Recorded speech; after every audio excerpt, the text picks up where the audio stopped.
Hello, and welcome to the Giving Voice to Depression podcast. We are your co-hosts, Bridget and Terry. This episode is presented by Mental Health America of Wisconsin. Each week, through intimate, candid conversations with guests, we explore different perspectives on and experiences of depression. We keep it real because the illness is real. We keep it hopeful because there truly is hope, in spite of what depression tells you. We are not experts or therapists. We are sisters and best friends who live with depression and have interviewed hundreds of other people who do as well.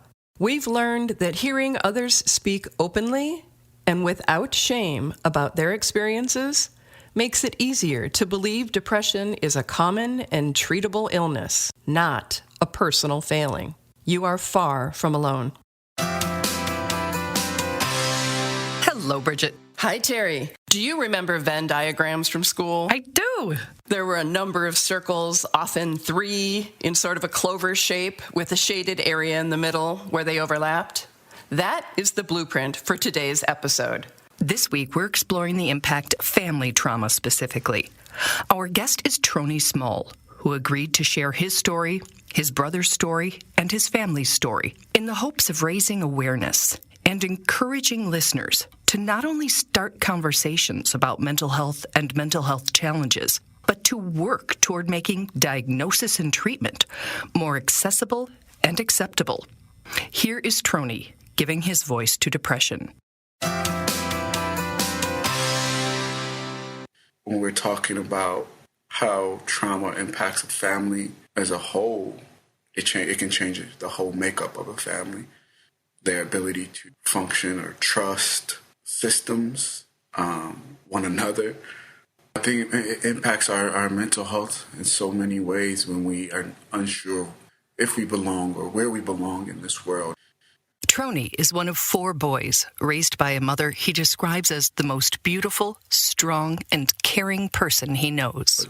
Growing up, we lived in, the inner city of Milwaukee where oftentimes we bounced around because we couldn't, we couldn't afford or, stay in one place too long, living off of my mom's Social Security check because that's all we had coming in. She lived with cerebral palsy, so just growing up and watching how she was, oftentimes talked down on or, not seen as, normal or treated differently. And she did everything in her will, her power, to let everybody know that she, deserved to be treated just the same. Trony lists his mother's discrimination as one of the many difficult truths his family witnessed, experienced, and felt deeply, but didn't discuss.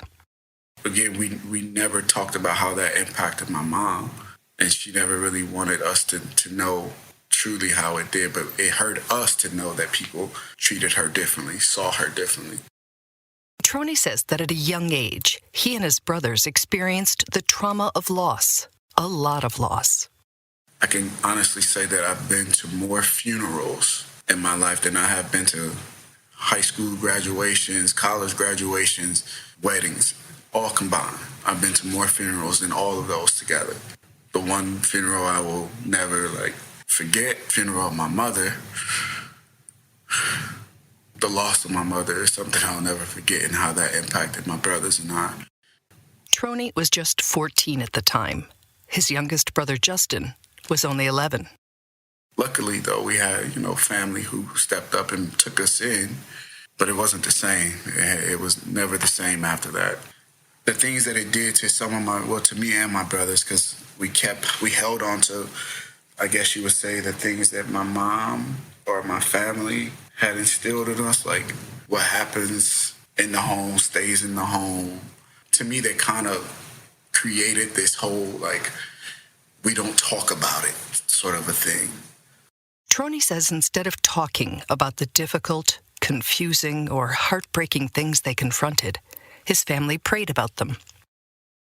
That, to me, is why a lot of the things, the traumas and that we experienced early on didn't get addressed differently.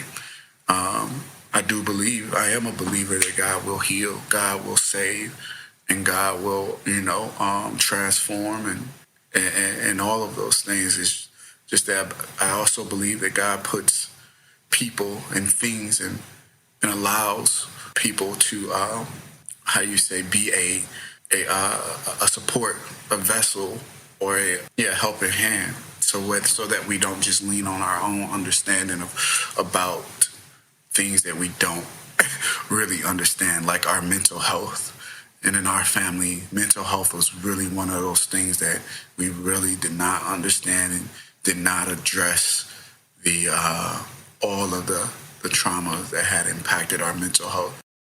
Shortly after their mother's death, Trony wrote a poem titled Me and Mine. And Me and Mine was all about me and my brothers. I would say our names. I was Trony, a.k.a. Knowledge. And then Amos, my other brother, he was a.k.a. Strength. Then Seville was a.k.a. Courage. And Justin was a.k.a. Faith. And you put us all together, and to me that represent what my mom was, a woman of knowledge, strength, courage, and faith. And she would always ball her fist up. You can't see me doing it now, but whenever I say that, I always ball my fist up because that's what she was to us. She was like a mighty blow, and that's how her death felt to us as well, like a mighty blow. Trony says that mighty blow landed hardest on his youngest brother, Justin, who Trony describes as their mother's shadow. I mean, she cared for us all, loved us all, but, it's different. So that youngest one just tends to cling on a little bit closer, a little bit tighter. He took it hard, very hard.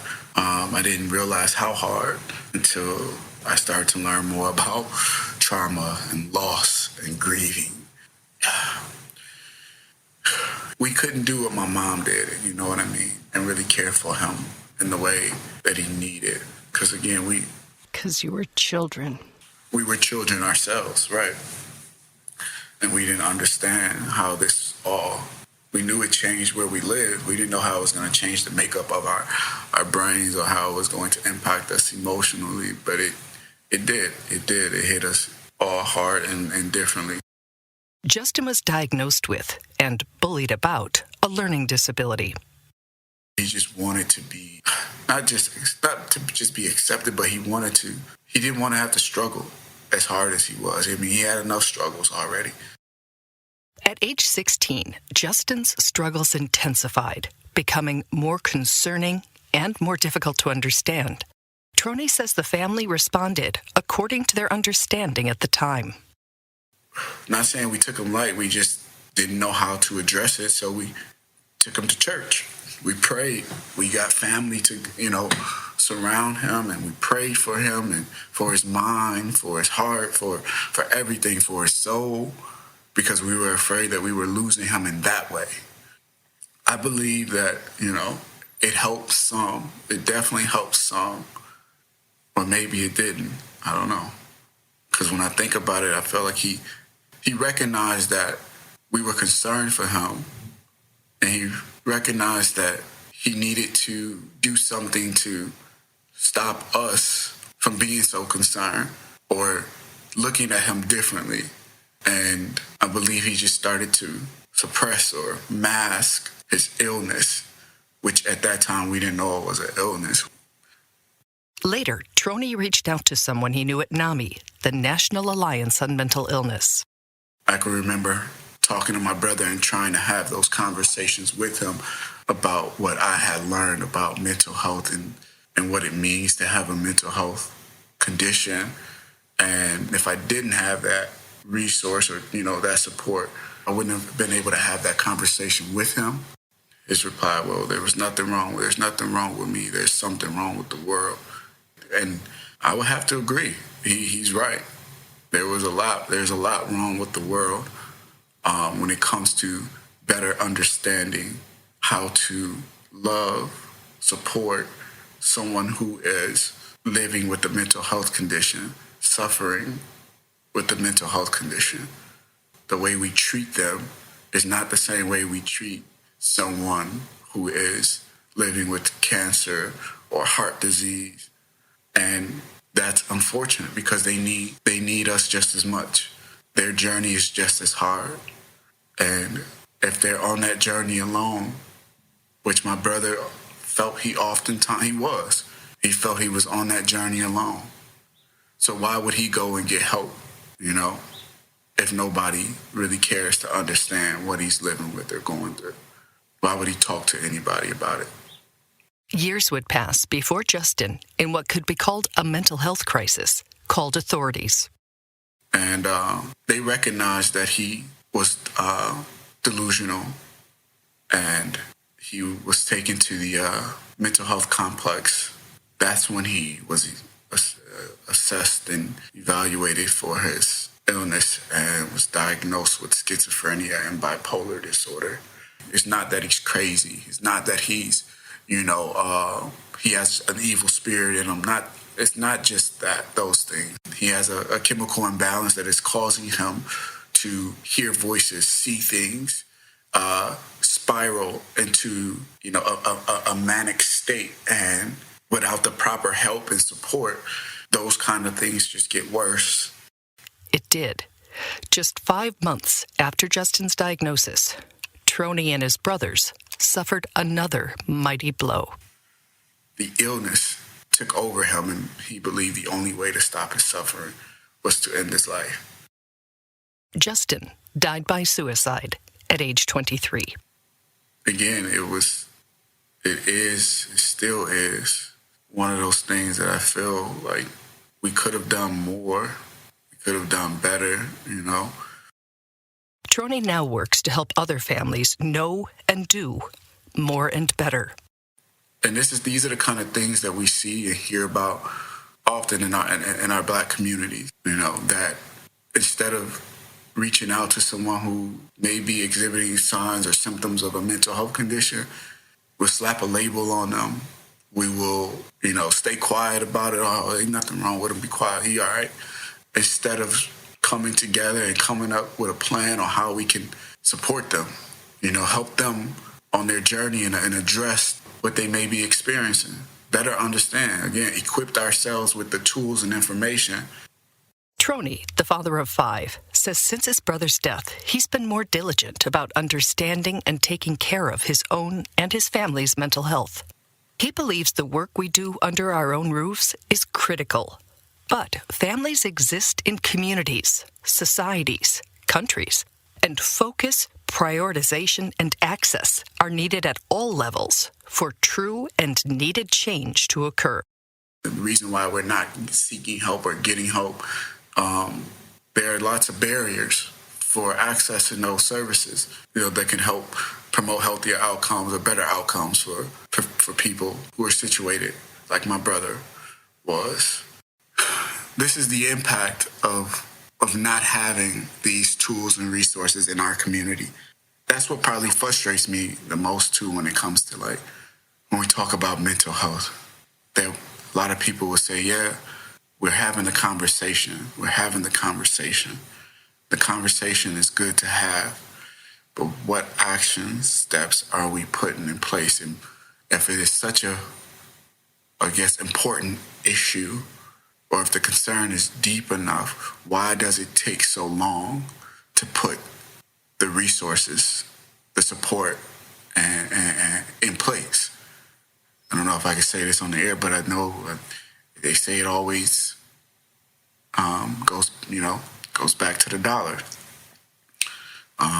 Well, if that's the case, then that's why there's so many people in my community, I feel, who are suffering and continue to suffer because they don't have that kind of resource to just meet their own needs, mental health needs, because the bill is too high.